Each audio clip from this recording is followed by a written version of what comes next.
अगर आप दिल्ली में हैं और दिल्ली में आप बिजनेस करते हैं तो आपको दिल्ली के लोकल अथॉरिटी यानी एमसीडी की परमिशन चाहिए होती है। उस परमिशन को एमसीडी ट्रेड लाइसेंस कहते हैं और आज हम इस वीडियो में एमसीडी ट्रेड लाइसेंस कैसे अप्लाई किया जाता है उसके बारे में डिस्कशन करने वाले हैं। तो वीडियो में एंड तक बने रहिएगा, हम स्टेप बाय स्टेप प्रोसेस को डिस्कस करने वाले हैं। तो चलिए स्क्रीन पर चलते हैं। तो आपको इस वेबसाइट पर आना है mcdonline.nic.in।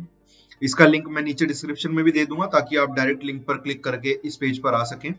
आपको यहाँ पर लाइसेंसिंग पर क्लिक करना है और यहाँ पे राइट साइड पे एक ऑप्शन दिखेगा आपको जनरल ट्रेड या स्टोरेज लाइसेंस, आपको इस पे क्लिक करना है। जैसे ही आप इस पे क्लिक करेंगे ये आपको यहाँ पर साइन अप करने का ऑप्शन देगा। आपको न्यू यूजर क्लिक और साइन अप रजिस्ट्रेशन पर क्लिक करना है। जैसे ही आप इस पे क्लिक करेंगे ये आपका एक इंटरफेस ओपन कर देगा। यहाँ पर आपको फर्स्ट टाइम यूजर रजिस्ट्रेशन करना होगा। अपनी इंफॉर्मेशन इसमें फिल कर दीजिएगा, जैसे कि आपका नाम, आपका फादर्स नेम, आपका जेंडर, आपका मोबाइल नंबर और कैप्चा।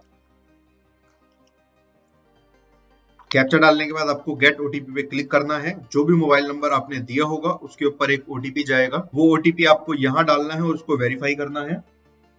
जैसे ही आपका मोबाइल नंबर वैलिडेट हो जाएगा आपको अपना ईमेल आईडी डालना है, इसके बाद एज डालनी है और सबमिट पर क्लिक कर देना है। जैसे ही आप सबमिट पर क्लिक करेंगे आपका यूजर क्रिएट हो जाएगा। यूजर क्रिएट होते ही आपको मेन पैनल पे लेकर आ जाएगा।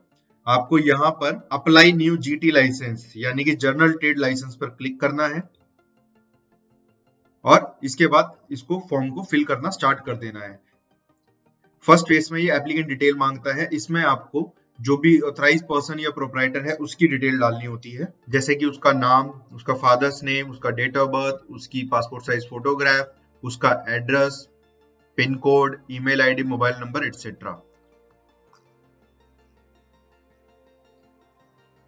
तो देखिए जैसे मैं फोटो अपलोड कर रहा था तो इसमें एक एरर आया है कि आपका जो भी अटैचमेंट का नेम है उसके अंदर कोई भी स्पेशल कैरेक्टर नहीं होना चाहिए। सो मैं उसका नाम चेंज कर देता हूं।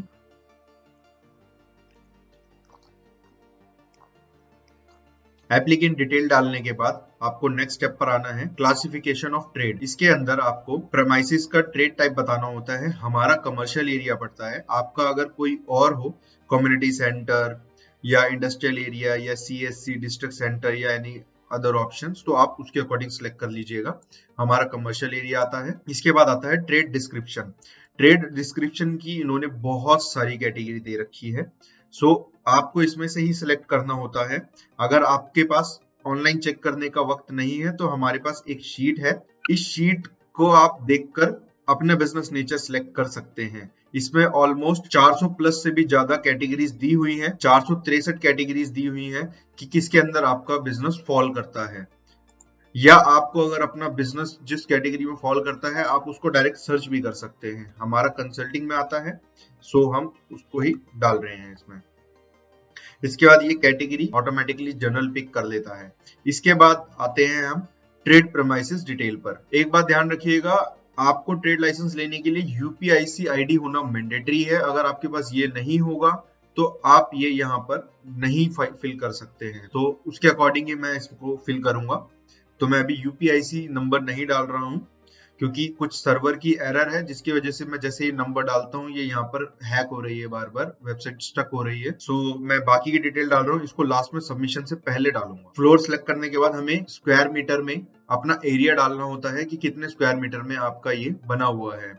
सो अगर आपको स्क्वायर मीटर में पता है कि कितना एरिया में आपका बिजनेस है तो आप उसको डायरेक्ट डाल सकते हैं। अगर आपको नहीं पता या आपके पास कोई अदर मोड है जिससे, जैसे लाइक आपके पास स्क्वायर फीट में है या इंचेस में है या किसी और मोड में है, तो आप उसको ऑनलाइन जाके कन्वर्ट भी कर सकते हैं। जैसे हमारा स्क्वायर फीट में है सो हमने उसको स्क्वायर मीटर में कन्वर्ट कर रखा है, सो हमारा 88 में आ रहा है। इसके बाद ओनरशिप टाइप सिलेक्ट करना है कि जो प्रॉपर्टी है वो आपकी है, रेंटेड है, लीज्ड है या जीपीए होल्डर है। सो हमारी अभी रेंटल है। इसके बाद जो आपका लोकेशन है वो दिल्ली स्पेशल प्रोविजन में तो नहीं आता, हमारा नो है। इसके बाद आपने प्रॉपर्टी टैक्स पे करा है या नहीं और आपने कन्वर्जन चार्जेस पे करा है या नहीं करा। अगर आपके एक से ज्यादा फ्लोर है तो आप यहाँ पे फ्लोर वाइज उसको ऐड भी कर सकते हैं। ये देखिए अगर आपका सिंगल है तो आप सिंगल ही डालिएगा, मैंने इसको रिमूव कर दिया है यहाँ से। इसके बाद नेक्स्ट स्टेप आता है टोटल यूनिट एरिया। ये जो आपने ऊपर डाला था वहीं से इसने ऑटो फैच कर लिया है। इसके बाद आते हैं एड्रेस ऑफ यूनिट पर। सो जिस भी यूनिट के लिए आपको ये लेना है उसका एड्रेस इसमें मेंशन करना है। सो इसमें आपको अपना यूनिट का एड्रेस डालना है। अब जैसे ही आप अपनी कॉलोनी सेलेक्ट करेंगे ये वार्ड और जोन ऑटोमेटिकली फेच कर लेगा। इसके बाद आपको पिन कोड डालना है, कॉलोनी कैटेगरी ऑटोमेटिकली सिलेक्ट कर लेगा। इसके बाद आपको इलेक्ट्रिक नंबर डालना है। तो आपका ये वाला पार्ट कंप्लीट हो जाएगा। इसके बाद आपको आना है एस्टेब्लिशमेंट डिटेल पर। इसमें आपको अपना बिजनेस का नेम डालना है, ईयर ऑफ एस्टेब्लिशमेंट डालना है। आई थिंक इधर कुछ एरर है, इन्होंने ईयर लिखा है बट डेट दे रहा है। हमने आज की करंट डेट ले ली है 11 मार्च 2024। इसके बाद आपको जीएसटी नंबर डालना है अगर आपके पास जीएसटी नंबर है, और पेन नंबर डालना है अगर आपके पास पेन कार्ड अलग से है। इसके बाद आपको लाइसेंस की वैलिडिटी सिलेक्ट करनी है कि आपको 1 साल के लिए चाहिए, 2 साल के लिए या 3 साल के लिए। सो मैं 3 साल सिलेक्ट कर देता हूँ। इसके बाद टाइप ऑफ कॉन्स्टिट्यूशन पर आना है कि आपकी जो कंपनी या फर्म है वो उसका कॉन्स्टिट्यूशन कैसा है। तो हमारे वाले में प्रोप्राइटरशिप है। अगर आपको कुछ और एप्लीकेबल हो, पार्टनरशिप, प्राइवेट लिमिटेड या पब्लिक लिमिटेड, तो आप उसके अकॉर्डिंग उसको सिलेक्ट कर सकते हैं। तो इसके बाद बताना है कि जिसकी डिटेल ऊपर डाली गई है उसका कंपनी से क्या रिलेशनशिप है। सो हमारे केस में तो वही ऑनर है, वही ऑथराइज सिग्नेटरी है। बट अदर कंपनीज में पार्टनरशिप में पार्टनर होता है, डायरेक्टरशिप में या कंपनी में डायरेक्टर होता है, या वो किसी और को ऑथराइज भी कर सकते हैं। सो आप उसके अकॉर्डिंग वो सिलेक्ट कर लीजिएगा। हम प्रोप्राइटर सिलेक्ट करके आगे बढ़ रहे हैं। इसके बाद आता है लिस्ट ऑफ पार्टनर। जैसे कि मैंने बताया प्रोप्राइटरशिप में तो वही ऑनर होता है, तो उसकी डिटेल हम इसमें नहीं डालेंगे। बट पार्टनरशिप है या कंपनी है तो उस केस में आपको उसके डायरेक्टर और पार्टनर की डिटेल इधर मेंशन करनी होती है। अगर एक से ज्यादा है, 2 से ज्यादा है, तो आप यहाँ पे नंबर ऑफ रोज ऐड करके उसको शो कर सकते हैं। इसके बाद आता है लास्ट सेक्शन हमारा, अपलोड रिक्वायर्ड डॉक्यूमेंट। तो रिक्वायर्ड डॉक्यूमेंट में इन्होंने सिर्फ 3 चीजें ही मांगी हुई हैं। लाइक पहला ID proof, Aadhaar card, voter card, PAN card या कोई भी other like passport, driving licence या बैंक की पासबुक जिसपे फोटोग्राफ और सिग्नेचर मेंशन हो, ठीक है, वो यहाँ पे अपलोड करना है। सेकंड डॉक्यूमेंट है जो भी आपका एस्टेब्लिशमेंट है उसकी फोटोग्राफ फ्रंट फेसिया से, यानी दुकान के या शॉप के या ऑफिस के सामने से फ्रंट की फोटो होनी चाहिए उसके लिए। और तीसरा है लीगल ऑक्यूपेंसी का प्रूफ। लाइक अगर आपकी अपनी प्रॉपर्टी है तो उसकी ओनरशिप का प्रूफ, अगर वो रेंटेड है तो रेंट एग्रीमेंट, लीज है तो लीज एग्रीमेंट, या अदर कोई और डॉक्यूमेंट हो जैसे कि water connection bill, landline telephone का बिल, सेल डीड, इलेक्ट्रिसिटी का बिल या कुछ और उसमें हो। सो अब यहाँ पर हम डॉक्यूमेंट्स अपलोड करेंगे। डॉक्यूमेंट अपलोड करने के बाद ये एक सेल्फ डिक्लेरेशन आता है। इसमें यहाँ पर कंप्लीट इंफॉर्मेशन मेंशन होती है जो भी आपने ऊपर सिलेक्ट करी होगी। लाइक आपका नाम, आपका फादर का नेम, आपका बिजनेस का नाम, आपका नेचर ऑफ बिजनेस, आपका एड्रेस और आपका ऑफिस का एड्रेस, सारी इंफॉर्मेशन इसमें मेंशन होती है। सो ये इंफॉर्मेशन को ओके करना है। इसमें चेक बॉक्स दे रखा है जिसके अंदर ये मेंशन किया हुआ है कि जो भी आपने डिटेल भरी है वो बिल्कुल सही भरी है और एज पर एक्ट है।